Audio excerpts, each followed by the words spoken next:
আজকে গ্রামে এসেছি, গ্রামের সৌন্দর্যগুলো আপনাদের মাঝে আমি তুলে ধরবো। আর আপনারা জানেন আমি সবসময় চেষ্টা করি গ্রামের যত সুন্দর সুন্দর লোকেশনগুলো আছে সেগুলো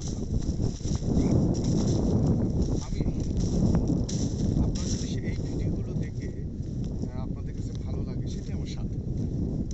আমি চেষ্টা করে যাই সবসময় সুন্দর সুন্দর গ্রামের দৃশ্যগুলো আমার চোখে যেটা ভালো লাগে, বিশেষ করে আমার চোখে যেটা ভালো লাগে গ্রামে গেলে গ্রামের যে গ্রামের আসলে যখন সবুজ এই যে আপনার আলুর গাছ বলেন, আলুর জমি বলেন, সরষের জমি বলেন, সেই জায়গাগুলো আমি উপভোগ করতেছি এবং সেটা আপনাদের মাঝে তুলে দেওয়ার চেষ্টা করেছি। তো আমি চলে আসছি আসলে একটি গ্রামে। দেখুন এই যে তাল গাছ দেখতে পাচ্ছি, একটু দেখুন এখান থেকে দেখেন তাল গাছ আমরা দেখতে পাচ্ছি। তাল গাছের লোকেশনগুলো দেখুন, তাল গাছগুলো দেখতে কত সুন্দর লাগে। আসলে প্রকৃতি কত সুন্দর, তাই না? এই যে যারা আমরা শহরে বাস করি, আমরা চেষ্টা করবো সবসময় গ্রামে আসা। গ্রামের সৌন্দর্যগুলো যখন আপনার নিজ চোখে সচক্ষে যখন দেখবেন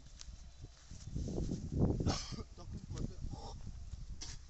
কত না ভালো লাগে। দেখুন দৃশ্যটা আবার একটু আমি আপনাদের আরো কিছু জায়গা দেখাবো। এই তো বাম সাইডে দেখায়, আমার বাম সাইডে কত সুন্দর।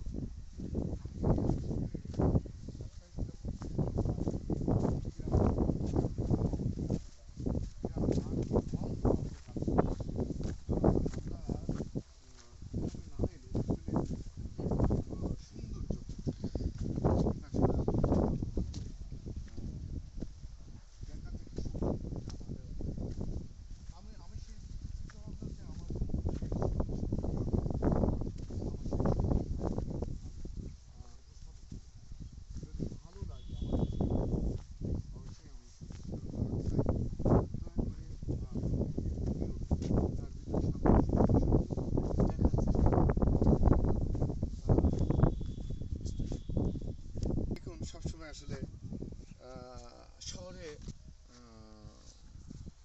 ইটের ইটের সিমেন্টের এই বন্দি জীবন আমরা কাটিয়ে থাকি। আমাদের গ্রামের প্রত্যেকের আসলে আসা উচিত, তাই না? আমরা গ্রামে আসবো, গ্রামের সৌন্দর্যগুলো নিজ চোখে উপভোগ করব। আমি তো যদিও এরকম বন্দি জীবন আমারও,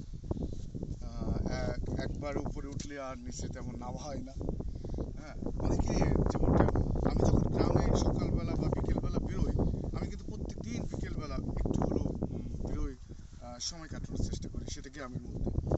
সেই চিন্তাতে আমি চিন্তা করলাম যে আপনাদের সামনে যদি আমি গ্রামের কোনো কন্টেন্ট নিয়ে আসি, সেগুলো আমার অনেক ভাই বোন আছে, তারা দেখবে, তাদের কাছে ভালো লাগবে, আর সেটাই আমার সার্থকতা। হ্যাঁ, তা আমার এই আজকের এই গ্রামের ভিডিও, গ্রাম থেকে প্রত্যেকটি গ্রামের থেকে আমি আজকের মতো এখানে বিদায় নিতে চাচ্ছি। কোনো একটি গল্প নিয়ে আবার আমি চলে আসবো। তো ভালো থাকবেন সবাই, আর অবশ্যই ভিডিওটি সম্পূর্ণ দেখার চেষ্টা করবেন। ভালো লাগলে সুন্দর কমেন্টস করার চেষ্টা করবেন। আল্লাহ হাফেজ, আসসালামু আলাইকুম।